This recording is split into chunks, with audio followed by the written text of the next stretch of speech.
Exercice 28, vous avez une boîte qui contient 4 jetons marqués 1, 2, 3, 4. On tire un jeton au hasard et si le nombre marqué est pair, on gagne le nombre de points égal au double de ce nombre. Et si le nombre marqué est impair, on perd un nombre de points égal au nombre marqué. Donc on vous dit qu'on appelle grand X la variable aléatoire qui à chaque issue associe le nombre de points gagnés. Alors, premièrement, on vous demande quelle est l'issue qui permet de gagner 4 points. Ben, si on a gagné 4 points, c'est qu'on a tiré le jeton 2.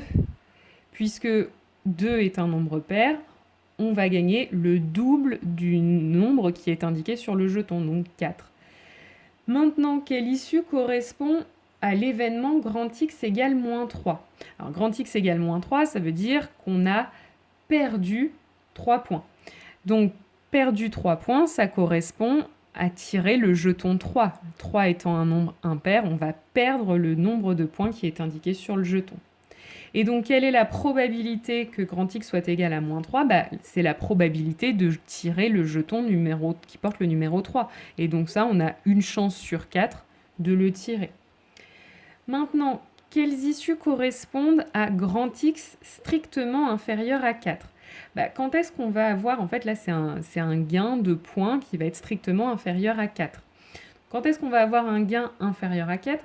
Déjà quand on tire le jeton 1, puisque si on tire le jeton 1, notre gain ce sera moins 1. Moins 1 c'est bien strictement plus petit que 4. Si on tire le jeton 2, on va gagner donc 4 points. 4, c'est pas strictement inférieur à 4, donc quand on tire le jeton 2, ça ne correspond pas à cet événement. Si on tire le jeton 3, ça veut dire qu'on va perdre 3 points. Donc perdre 3 points, un gain de moins 3, c'est bien strictement inférieur à 4. Donc 3 correspond aussi. Si on tire le jeton 4, ça veut dire qu'on va gagner le double de points, donc 8 points. 8, c'est pas strictement inférieur à 4, donc 1 et 3, ce sont les seules issues possibles. Et donc du coup, quelle est la probabilité que x soit strictement inférieur à 4 ? C'est la probabilité de tirer le jeton 1 ou le jeton 3, et ça, on a 2 chances sur 4 que ça arrive, soit 1 demi. Maintenant, exercice 29. Alors, là, on a un carton qui contient 5 billes jaunes, 3 billes rouges et 4 billes vertes. On tire simultanément 3 billes du carton et on appelle grand X la variable aléatoire qui, à chaque tirage de 3 billes, associe le nombre de billes vertes obtenues. Alors, ça veut dire que grand X, quelle valeur il peut prendre ? Quand on tire 3 billes dans un carton, vous pouvez, il y a plusieurs cas possibles, soit parmi ces billes, il n'y en a aucune qui est verte. À ce moment-là, j'ai donc tiré 0 billes vertes, et comme x représente le nombre de billes vertes, x prendra la valeur 0. Maintenant, parmi 3 billes, je peux aussi avoir une seule des billes qui est verte. À ce moment-là, x prendra la valeur 1. Ou alors, je peux en avoir 2 qui sont vertes, et à ce moment-là, x prendra la valeur 2. Ou alors, je peux carrément tirer 3 boules vertes, et à ce moment-là, x prendra la valeur 3. Donc voilà, quand vous tirez 3 billes, les 4 valeurs que peut prendre grand X, c'est 0, 1, 2 et 3. Alors maintenant, on vous demande d'écrire l'événement x égale 2, donc par une phrase en fait. Qu'est-ce que ça veut dire x égale 2 ? Ça veut dire qu'on a tiré 2 boules vertes, 2 billes vertes.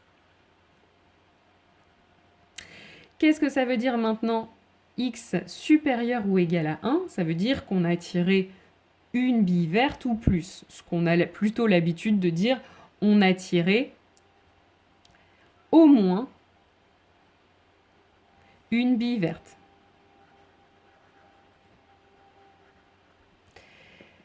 Et enfin, dernier exercice, l'exercice 30. Donc on place dans un sac 5 étiquettes sur lesquelles est écrit un mot de la phrase ci-dessous, donc le hasard conduit le monde. On tire une étiquette au hasard du sac et on compte le nombre de voyelles du mot. Alors, à quelle variable aléatoire grand X peut-on s'intéresser ? Alors là, ce qui est le plus naturel de dire, c'est qu'on peut s'intéresser à la variable aléatoire grand X qui a un tirage de carton associe le nombre de voyelles dans le mot. Voilà ce qu'on peut proposer comme variable aléatoire. On aurait pu aussi se dire, bah, on s'intéresse à la variable aléatoire qui a un tirage de carton associe le nombre de consonnes. Voilà. Et il n'y avait pas de bonne réponse ici, c'était à vous de choisir. Par contre, une fois que vous aviez choisi ça, il fallait bien répondre aux questions derrière. Donc si on s'intéresse au nombre de voyelles, quelles sont les valeurs prises par la variable aléatoire grand X? Bah, grand X, si je tire le premier carton qui porte le mot le, bah, dans ce cas-là, qu'est-ce que je vais avoir comme valeur pour grand X? Je vais avoir la valeur 1, puisque dans le mot le, je n'ai qu'une voyelle. Ensuite, dans le mot hasard, j'ai 2 voyelles, donc X peut aussi prendre la valeur 2. Dans le mot conduit, j'ai 3 voyelles, donc il peut aussi prendre la valeur 3. Dans le mot le, on l'a déjà dit, une seule voyelle. Et dans le mot monde, j'en ai 2. Donc finalement, les valeurs que grand X peut prendre, c'est soit 1, soit 2, soit 3. Et maintenant, quelles sont les issues correspondant à grand X égale 2 ?